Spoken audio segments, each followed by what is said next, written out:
Bonjour à tous. Cette semaine, nous partons en immersion au centre EPID de Cambrai. Alors pour nous expliquer son fonctionnement et quelle est vraiment cette structure, nous rencontrons tout de suite son directeur, monsieur Philippe Cartigny. Bonjour. Bonjour. Alors depuis combien de temps déjà vous-même êtes en poste ici à l'EPID de Cambrai? Alors moi je suis en poste à l'EPID de Cambrai depuis un an, donc au mois de juin de l'année dernière. Voilà. Alors nous allons rentrer tout de suite dans le cœur du sujet. Donc l'EPID n'est clairement pas une structure militaire, bien qu'on puisse le penser, puisque tout le monde est en uniforme ici par exemple. Alors vous avez raison de le dire, hein, c'est tout à fait une structure qui prend les codes d'inspiration militaire, mais qui est en fait qui est d'inspiration républicaine, où on va prendre les valeurs comme la levée des couleurs, le drapeau, les tenues uniformes, les déplacements en groupe, de manière à créer une cohésion. Et en aucun cas, bien évidemment, nous sommes une structure militaire. De plus, nous avons également dans nos personnels à Cambrai à peu près 30 à 35% d'anciens militaires, mais qui ne sont en aucun cas des militaires d'active, mais bien des anciens qui ont eu une carrière militaire. Comme vous-même par exemple, qui était anciennement sur la base aérienne 103. Voilà, tout à fait. Moi j'ai eu une carrière de 30 ans sur la BA 103 où j'ai terminé au grade de lieutenant-colonel comme pilote de chasse sur la base de Cambrai. Très bien. Et donc pour revenir maintenant plus au fonctionnement de l'EPID, alors déjà pourquoi l'EPID existe? Qu'est-ce que vous faites ici concrètement? C'est pour réinsérer des jeunes dans la voie professionnelle? Voilà, alors je ne parlerai pas de réinsertion, mais plutôt d'insertion, puisqu'on accueille des jeunes en fait de 18 à 25 ans qui ont vocation à ne pas rentrer dans une marginalisation, qui sont tous volontaires pour nous rejoindre, de manière à bénéficier d'un cadre structurant, d'un cadre également individualisé par rapport au parcours qu'on va leur proposer. Et ça, c'est vraiment des choses, toutes ces valeurs, tout cet intérêt qu'on va porter aux jeunes, c'est vraiment des choses qui les intéressent et qui fait que on a quand même des belles réussites, puisque plus d'un jeune sur deux à la fin du parcours bénéficie d'un contrat en CDI, CDD ou entrée en formation. Alors, Monsieur Cartigny, en fait, vous l'aviez évoqué, les jeunes qui viennent ici sont volontaires, c'est-à-dire que c'est pour eux une sorte de dernière chance en venant ici à l'EPID? Alors, je dirais pas une dernière chance, parce qu'étant résolument optimiste, je pense qu'il y a toujours la possibilité. C'est vraiment une deuxième chance qu'on va leur offrir, basée sur le volontariat et sur l'envie de progresser. C'est des choses qu'on vérifie tous les jours. On n'a pas de notes, on n'a pas d'examen. On vérifie simplement que le jeune progresse régulièrement sur le parcours qu'on lui propose. Voilà. Donc le jeune qui arrive ici a en fait un projet qu'il vous présente, vous décidez ensuite de l'insérer ici à l'EPID de Cambrai et au final vous le suivez vraiment dans son parcours de A à Z, mais pas forcément uniquement par la formation. Voilà, alors il y a deux typologies de jeunes qui nous rejoignent. Il y a celui qui sait déjà bien où il veut aller, mais qui pour des tas de raisons n'a pas réussi à concrétiser, je dirais, dans une vie avant l'EPID. Et puis il y a les jeunes qui arrivent ici, qui ont envie de faire quelque chose, qui ont eu des parcours chaotiques, difficiles, mais qui eux, par contre, n'ont pas vraiment d'idée bien arrêtée sur le travail. Donc là, on va travailler avec eux dans les premiers mois pour essayer de construire un projet professionnel et on va mettre en place tous les éléments pour réussir.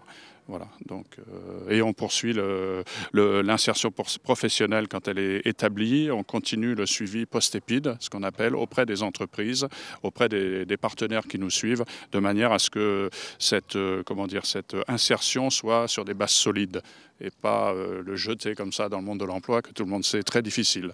Donc, Alors un parcours moyen pour un volontaire de l'EPID? Alors le parcours moyen actuellement à l'EPID au niveau national est à peu près entre 6 et 8 mois. D'accord. Est-ce qu'on n'a également pas précisé, c'est que les jeunes sont ici en internat, hein, donc du lundi au vendredi? Voilà, donc les jeunes nous rejoignent le lundi matin et nous quittent le vendredi à 16 h. Donc c'est un parcours en internat. De toute façon, les jeunes le demandent. C'est quelque chose qui est paradoxal, mais ils sont très très très friands de l'internat, justement pour éviter de retourner dans les difficultés qu'ils avaient avant. Et même certains, si on veut aller un petit peu plus loin, souhaiteraient des fois rester avec nous le week-end. D'accord, eh bien c'est très bien ça. Donc des jeunes motivés qui n'hésitent pas non plus à se lever tôt le matin. Quelle est la journée type d'un volontaire ici? Alors la journée type d'un volontaire, moi je le dis souvent, je leur tire mon chapeau parce que c'est très très difficile d'être un jeune à l'EPID. Ils adhèrent et ils sont tous volontaires pour le faire. C'est levé à 6 h du matin, des activités à partir de 8 h jusqu'à midi. De midi à 13 h 30, on a le repas et puis quelques petites activités à leur profit. Et ensuite on redémarre l'après-midi de 13 h 30 à 17 h, 18 h et le coucher aux alentours de 22 h 30. Très bien, eh bien merci beaucoup. On se retrouve tout à l'heure, Monsieur Cartigny. En attendant, c'est l'heure du Flash Info et nous partons aussi découvrir vraiment ce qu'il se fait ici à l'Épide de Cambrai. À tout à l'heure. On commence par du théâtre avec Kid Manoir 2, la malédiction du pharaon, qui vous conduira au cœur de l'Égypte ancienne et ses mystères. Un show détonnant où l'on rit, mais aussi on frissonne. Rendez-vous le dimanche 10 mai à 16 h au théâtre de Cambrai. À suivre, une rencontre vendredi dernier avec une des stars du R&B, Willy Densey, qui tournait un clip pour son prochain album à Cambrai donc et sur l'aérodrome de Nierny. Une visite à Nierny sur l'aérodrome de Willy Densey, la star de R&B. Alors, Willy, bonjour. Bonjour Jean-François. Exact. Alors, depuis les années 2000 et ton premier album, est-ce que tu peux résumer un peu ton parcours ? Donc, depuis les années 2000, donc, après le succès des Si tu n'existais pas, de la reprise de Jodassin, donc j'avais décidé un peu de me mettre en stand-by. Je suis parti vivre aux États-Unis, en fait, j'habite à Los Angeles pendant 4 ans. Puis je suis revenu, je suis rentré, et puis la suite de l'histoire, c'est que je me suis décidé de me remettre à la musique. Cette fois-ci, moitié production et puis moitié artiste. Donc là, j'ai signé ma première licence chez Capitol, chez Universal. Et donc pour le premier single de l'année dernière qui s'appelait Sorry, là on est sur le deuxième et puis là on travaille doucement sur l'album et d'autres projets, un petit peu près pour l'instant top secret pour pas dévoiler tout ça au public et puis tout simplement de l'autre côté producteur de la Stratosphere Music Group.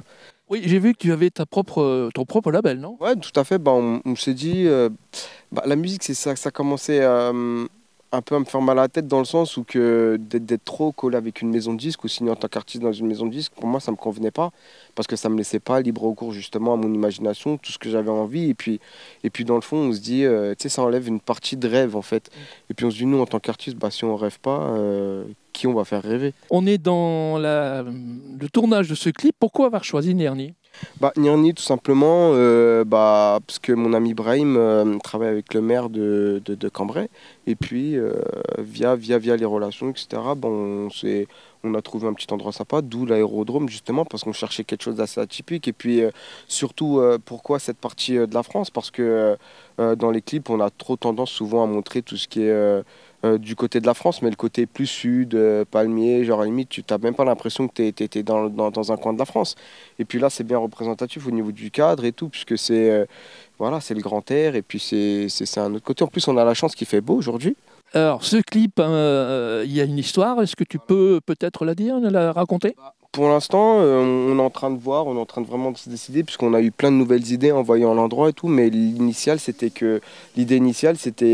un morceau qui s'appelle Il le fallait, où que ça raconte une histoire amoureuse, justement, où que j'ai disparu mystérieusement, et ce qui peut être un paradoxe, justement, avec le côté musical.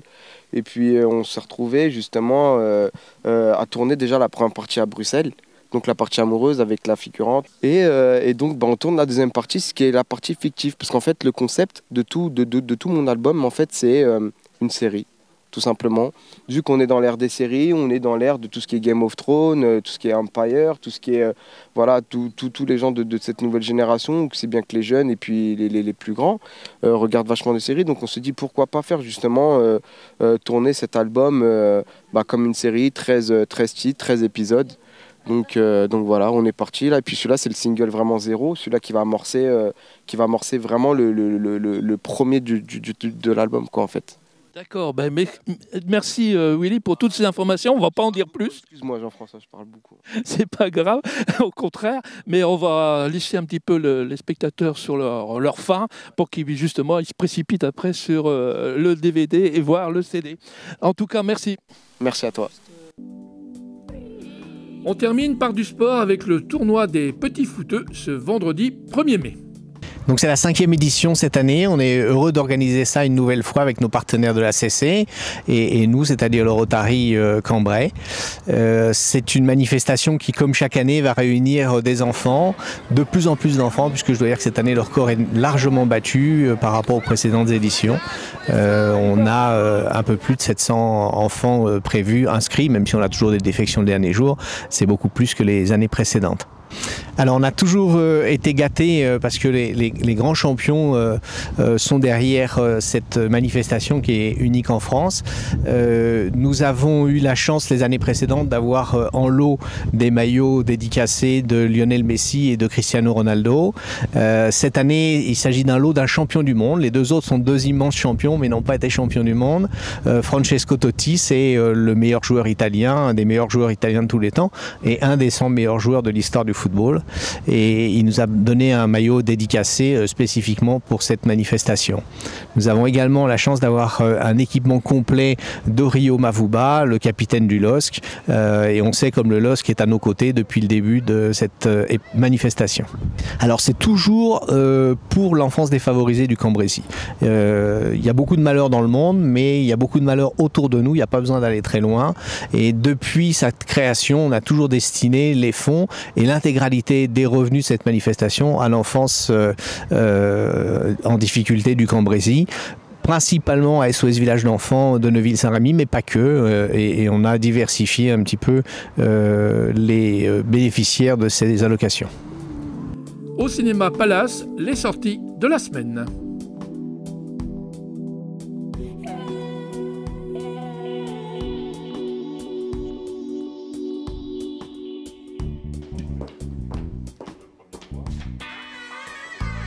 Alors nous nous penchons maintenant plus sur le côté enseignement qui est donné ici à l'EPID. Alors Madame Savary, vous êtes donc la directrice des formations. Bonjour. Oui, bonjour. Alors est-ce que vous pouvez nous raconter comment est-ce que déjà vous enseignez globalement ici, et surtout, il y a une chose à pas faire, c'est à reproduire ce que l'on fait à l'école, où il faut vraiment faire accrocher les jeunes. Comment vous faites ? Tout à fait. Donc ici, on pratique surtout une méthode individualisée.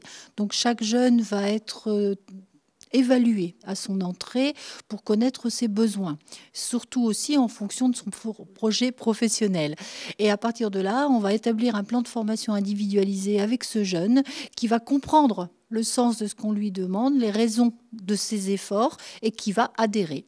Voilà, donc chaque jeune, on a des groupes de 15 jeunes dans une salle avec un formateur, mais chaque jeune aura un plan de formation individualisé et va avancer à son rythme. L'objectif, c'est vraiment d'avoir le déclic, que le jeune comprenne pourquoi il travaille et le valoriser pour qu'il puisse reprendre confiance en lui.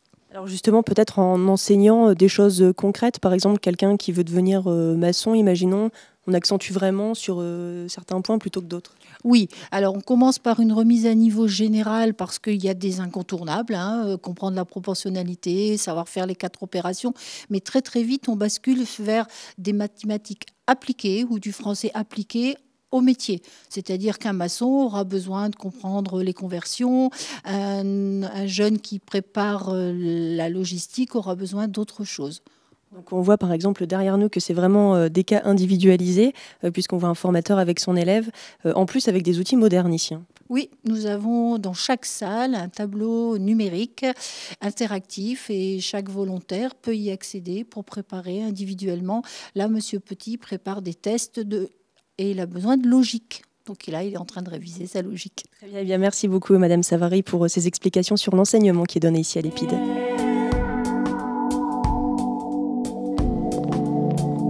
Je me trouve maintenant avec un volontaire ici de l'EPID de Cambrai. Dylan, bonjour. Bonjour. Alors, depuis combien de temps est-ce que vous êtes ici à l'EPID ? Depuis 7 mois.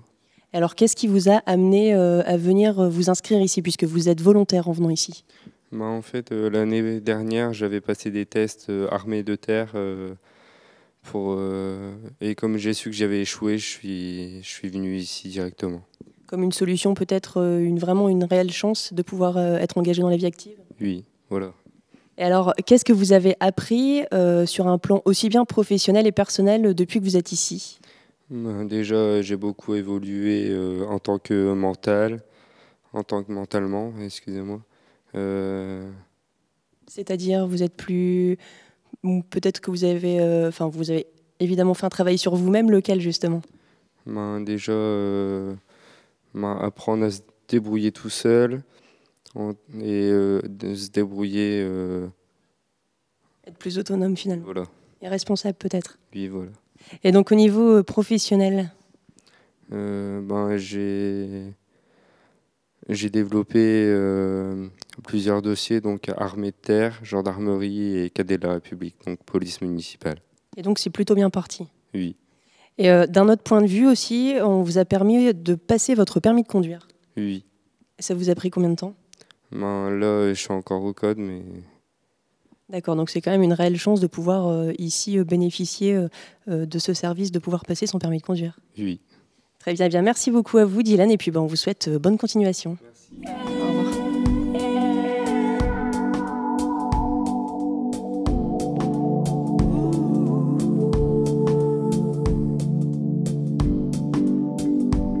Bonjour Sybille.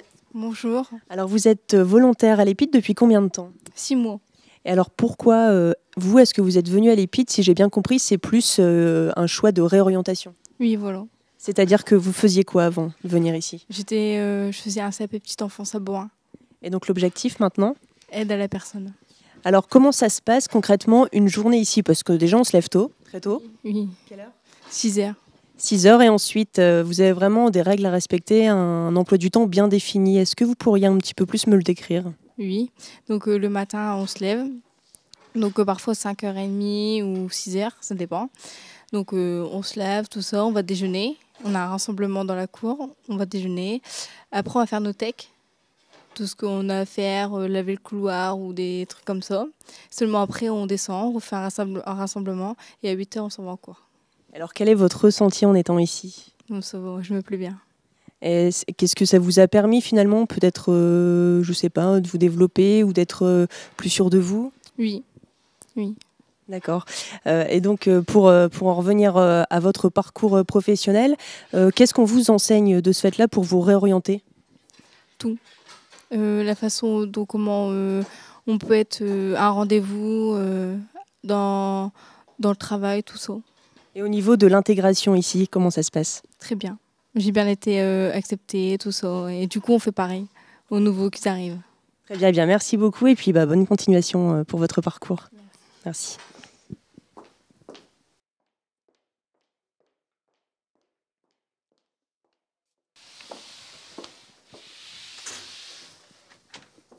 Bonjour Muriel, infirmière ici au Centre EPID de Cambrai. Bonjour. Alors, est-ce que vous pouvez nous parler de vos missions en fait? Quel est votre rôle ici au sein de l'EPID? En tout premier, enfin déjà première chose, vous accueillez les jeunes qui veulent être volontaires ici. Voilà, exactement. Donc moi, je participe aux préadmissions, c'est-à-dire que je leur fais un questionnaire pour savoir leurs habitudes de vie, leur hygiène de vie, pour voir sur quoi il faudra travailler une fois qu'ils seront admis. Ensuite, je participe à l'admission avec le médecin. Donc là, on décèle les problèmes médicaux réels et on prend en charge déjà les premiers rendez-vous. Puisque l'EPID, c'est ça aussi, c'est donc accompagner pour le parcours professionnel, etc., mais aussi une aide médicale quelque part. Exactement, des fois, ils n'ont jamais vu de médecin depuis au moins 6 ans, 7 ans, et du coup, ça leur permet déjà de faire un état des lieux. Ensuite, on voit leur vaccination, et après, c'est vrai qu'on prend tous les rendez-vous en amont afin qu'ils arrivent à l'emploi en bon état de santé. Alors, quel est peut-être, entre guillemets, votre plus gros travail ici avec les jeunes? Alors ici, c'est des cours de prévention, tout ce qui est santé, hygiène, tout ce qui est maladies sexuelles. Ensuite, c'est des affiliations parce qu'ils n'ont souvent pas de droit de sécurité sociale. Et après, c'est l'accompagnement pour les addictions surtout. Donc vous accompagnez, vous êtes vraiment une réelle aide pour ces jeunes. Voilà, même un soutien psychologique souvent. Donc ils viennent ici pour sortir un peu du cadre et puis pouvoir se livrer en toute transparence et en tout secret professionnel. Et donc vous travaillez aussi en liaison avec l'assistante sociale? Oui, voilà, on est un binôme avec la chargée d'accompagnement social. Donc dès que moi je décèle des problèmes par rapport à des soins médicaux qu'il faudrait payer ou ils n'ont pas les moyens, on se fait ensemble, on gère le problème. Merci beaucoup Muriel. Merci à vous.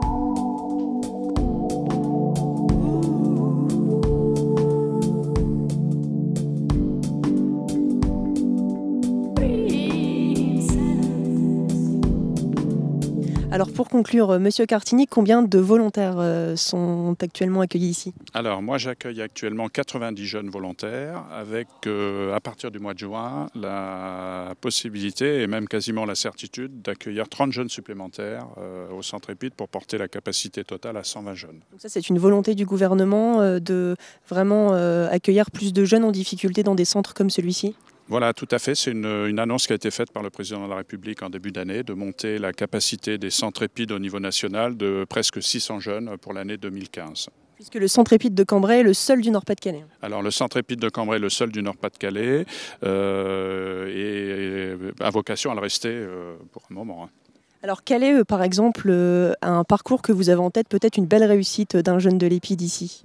Alors des belles réussites, il y en a beaucoup, puisque quand on part de pas grand-chose et qu'on réussit à avoir une insertion professionnelle dans la restauration, dans l'hôtellerie, dans les métiers d'aide à la personne, ce que j'ai en mémoire, c'est ceux qui réussissent dans les métiers de la police, la gendarmerie, c'est quand même pas si facile que ça de réussir. Et quand on a le jeune qui vient nous revoir en uniforme et montrer qu'il est très fier, c'est vraiment des belles réussites. Des belles réussites, une belle fierté. Donc, eh bien, merci beaucoup, Monsieur Cartini, pour toutes ces explications sur le centre épide. Alors, juste une dernière question pour terminer. Si un jeune souhaite venir s'inscrire ici, comment doit-il procéder ? Alors, pour venir s'inscrire, c'est très simple. Il va sur le site internet, puisque maintenant ils sont tous très branchés. Donc, il va trouver des candidatures pour postuler. Et je suis volontaire et je suis intéressé. Et dans la foulée, de toute façon, il aura une réponse qui lui sera faite et une convocation sur le centre pour pouvoir rencontrer ma chargée de recrutement. Et à partir de là, le processus va s'enclencher. Mais dans tous les cas, il s'inscrit en ligne et il a une réponse de ma part. Entendu, eh bien merci. Moi je vous retrouve la semaine prochaine. Je quitte ici cette belle ancienne caserne Mortier. À bientôt, à la semaine prochaine. Au revoir Monsieur Cartini. Au revoir Madame.